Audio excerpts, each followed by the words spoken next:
Okay, so desalinated water. Take the ocean, run it through a machine, and turn salt water into drinking water. Infinite source. Unlimited supply. A city with a coastline can never run out.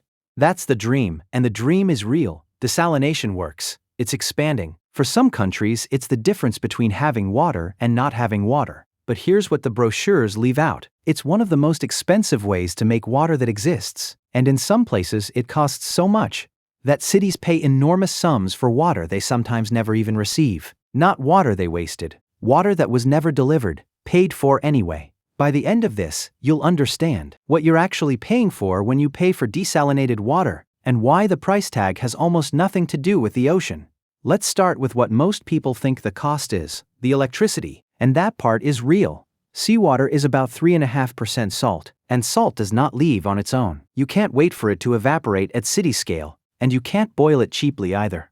The first big desalination plants tried boiling. They were called thermal plants, and they worked. Some of them are still running today, but they were so hungry for energy that the water they made was closer to a luxury item than a utility. That's why the first wave of large-scale desalination, mostly in the oil-rich states of the Persian Gulf, was never really about making water cheap. It was about making water exist at all, in a place where there was no other option, using energy that the oil countries had more of than anything else. The water they produced cost so much that the economics only worked in a desert that sat on top of the world's cheapest fuel. Then engineers found a better way. Instead of boiling the water, you push it through a membrane at enormous pressure, somewhere around 60 or 70 times normal atmospheric pressure, and the membrane holds the salt back while letting the water through. That's the entire machine. One giant filter that works because you force it to. And forcing water through a filter at that pressure takes power. A modern plant uses roughly 3 to 4 kilowatt hours of electricity for every single cubic meter of water it produces.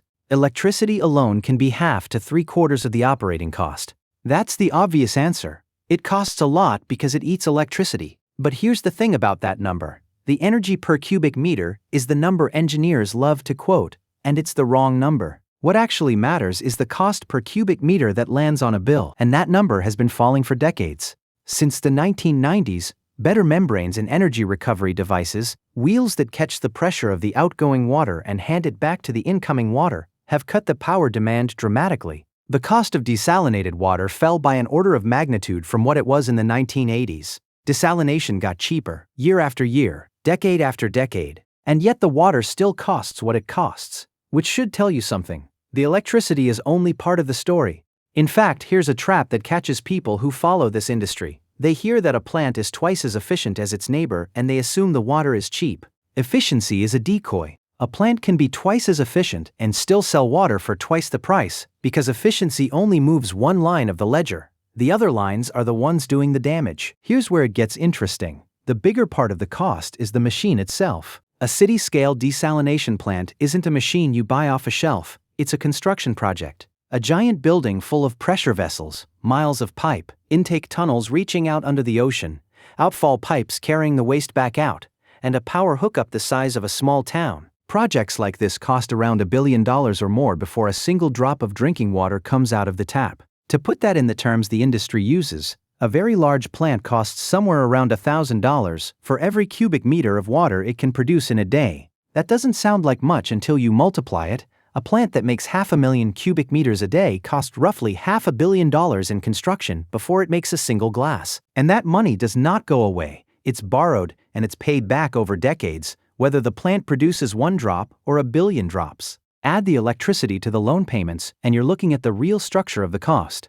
Power plus paying back the plant itself can be 75 to 90% of everything desalinated water costs. Membranes, labor, maintenance, chemicals, insurance. Those are the small print. The point is this: almost all of the cost of desalinated water is fixed. It's the cost of the building and the power to run it, and neither of those cares how much water anyone actually wants. That's also why the industry's numbers sound enormous, but stay small in the grand scheme. There are roughly 20,000 desalination plants on Earth today, producing something like 100 million cubic meters of water a day. That sounds like a flood. It's a sliver of what humanity actually drinks and grows food with. Desalination stays a niche because it only wins where the alternatives have run out, and the places where it wins are the places that teach you the most. So the obvious fix would be to run the plant flat out, all the time, and spread that fixed bill across as much water as possible. Do that, and the price per glass collapses. And that is exactly what some places do. But here's the part that changes everything. Most desalination plants are not built to run flat out. They're built for the worst year, not the average year. They're sized for the drought that might come, not the weather that usually does. A city doesn't build a billion-dollar plant because it's short of water on a normal Tuesday. It builds it because one bad year could empty the reservoirs and leave millions of people with nothing. The plant is the emergency backup. It's drought insurance. And insurance has a very particular problem. You only find out if it was worth the price when the disaster arrives. And if the disaster doesn't arrive, you still paid for the policy. Which brings us to one specific plant, and one of the strangest financial stories in the water industry. In the early 2000s, Australia was in the middle of a catastrophe. Reservoirs across the southeast were dropping toward empty, year after year. Cities were under water restrictions so tight that people thought twice about washing a car or watering a garden. Lawns died. Bills climbed. Farmers watched their crops fail and their livelihoods shrink while the cities argued about who got to keep what little water was left. And the dams that supplied the city of Melbourne were measured in years of water left, and some years that number was terrifyingly small. You could see the ring of bare, cracked mud around the reservoirs, showing exactly where the waterline used to be, and how far it had fallen. That was the fear Melbourne lived with. Every dry summer was a reminder that the city was one bad season away from running out, and every political fight over the rivers was a reminder that there was no easy rescue coming from anywhere else. So the state of Victoria made a decision. They would build a giant desalination plant on the coast, near a place called Wonthaggi, big enough to supply a serious share of the region's water. No drought could ever break the city again. It was the largest infrastructure project the state had ever attempted. Construction dragged on for years. The price climbed and climbed. The total bill across the life of the contract landed at around $5.5 billion. But it was finished. The plant was completed. It passed its tests. It could make perfect drinking water from the ocean. By every engineering measure, it was a complete success.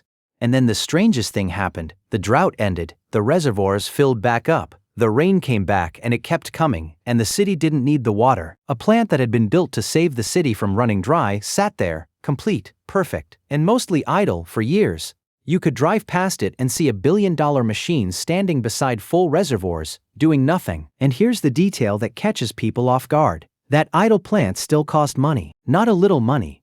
More than $500 million a year at the start of the contract, climbing toward $800 million at its peak, for water that nobody was drinking. Not water that went bad. Not water that was wasted. Water that was never made in the first place. The city was paying, year after year, for a machine that was doing nothing, while the reservoirs sat there full. Read that again. A city paid enormous sums for water it never received, for an emergency that never came. And that is the mystery sitting at the heart of this entire industry. How does a city end up paying for water it doesn't take? To answer that, you have to look at the exact opposite case. Because the same technology, the same membranes, the same ocean, produces water for a fraction of the price somewhere else. Take Israel. Israel has almost no natural water of its own. It sits in a desert.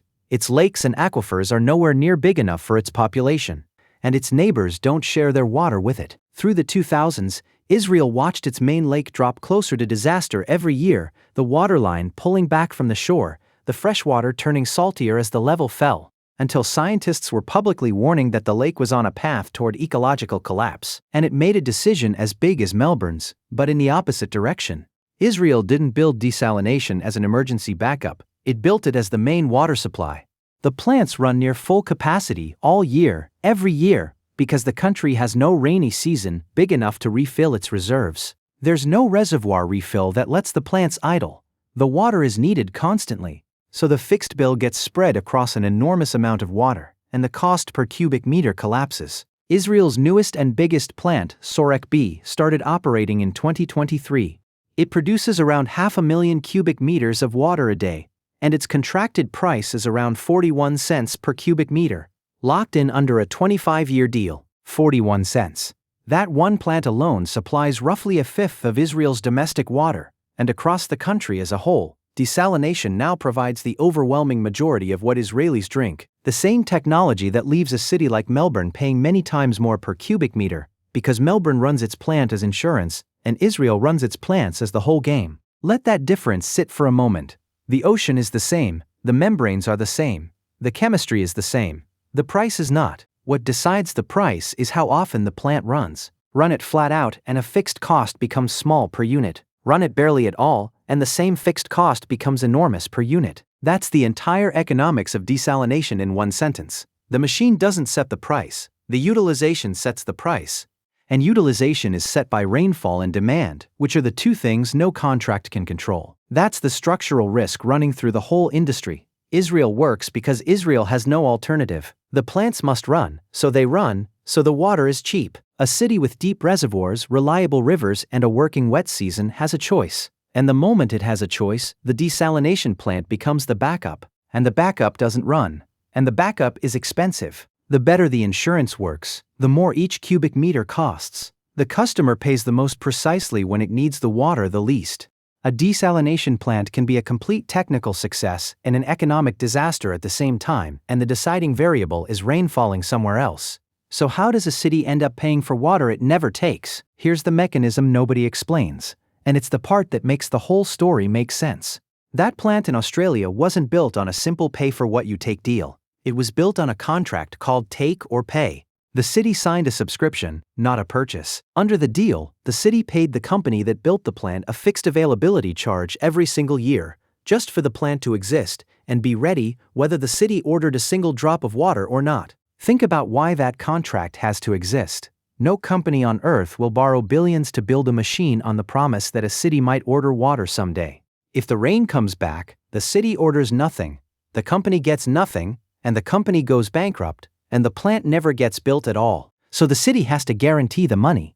It has to promise that the payments will arrive regardless of the weather. And once the city makes that promise, it can't walk away when the rain returns. That's the deal. The city decided that the price of never running out of water was worth paying, even if the water never got used. In exchange, it got certainty, the right to call on an enormous supply of water, instantly, whenever the drought came. And that's the thing almost nobody realizes about desalinated water. You are not paying for the water. You are paying for the guarantee that the water will exist when nature fails. And guarantees are billed whether or not you ever use them. It sounds like a scam. It isn't. It's the only way the machine gets built at all. Here's the strange part about that Australian plant though. The story doesn't end with the reservoirs full.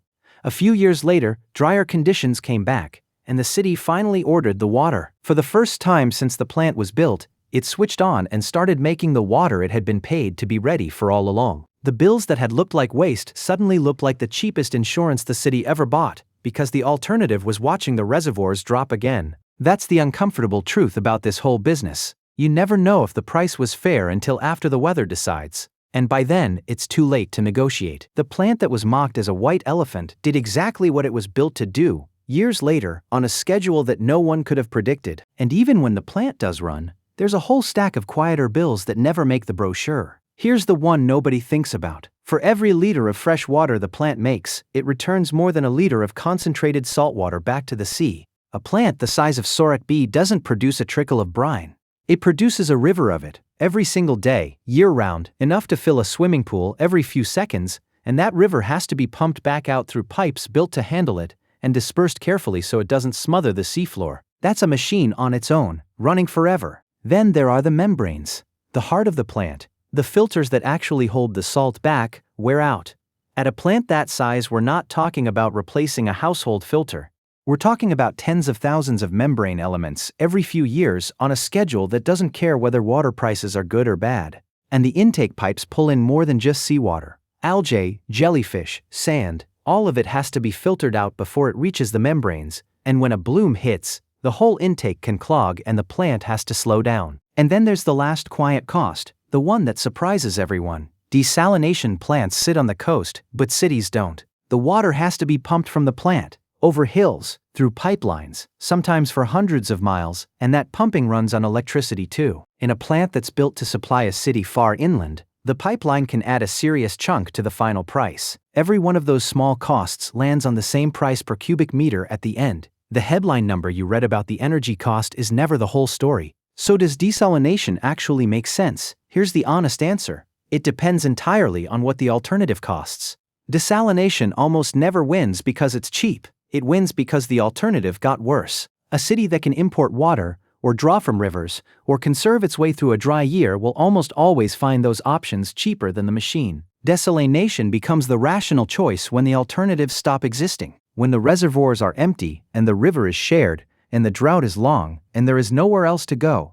At that moment, 41 cents a cubic meter isn't expensive. It's the difference between a city surviving and a city running out. And at that moment, a city with no other option will happily pay several times that and call it the bargain of the century. That's why some cities don't even wait for the drought. San Diego built a desalination plant that costs far more per unit than any of its other sources on purpose. Not as insurance, but as a permanent backstop. The wholesale price of that water works out to several dollars per cubic meter, many times what a normal city pays for water, and San Diego signed up for it anyway. It decided that a share of its water should never depend on a drought on the other side of the state, or on a river fight with another city, or on a court deciding who gets what. The price of that water is high. The price of not having it is higher. That's the whole calculation. Nobody builds a plant like that because it's the cheapest water available. They build it because it's the last water available. The one that's still there when everything else has run out. And that's the same calculation that separates every successful desalination project from every failed one. Not the technology, not the engineering, not even the ocean. It's the answer to one question: what is the alternative, and how much does it cost? A city with a cheap alternative will always find the machine too expensive. A city with no alternative will find it priceless. Same machine, same ocean, completely different verdict. And it's why you'll find plants like Melbourne's being laughed at in one decade and quietly praised in the next, without the machine changing at all. Only the weather changed. Which brings us back to where we started. The ocean. Unlimited water, right there at the coastline, for every city that wants it. That's the dream, and the dream is real. The machine works. The science is settled. The plants exist, they run, and in the right place they produce water that would be the envy of any dry city on Earth. But here's what you're actually buying when you buy desalinated water. Not water. Certainty. The promise that no matter how bad the drought gets, no matter how low the reservoirs drop, no matter how many years without rain, the tap still turns on. Use it constantly, and it's a bargain. Keep it in reserve, and it's one of the most expensive things a city can own. The machine doesn't care. The ocean doesn't care. The contract doesn't care. The rain decides, and the rain answers to nobody.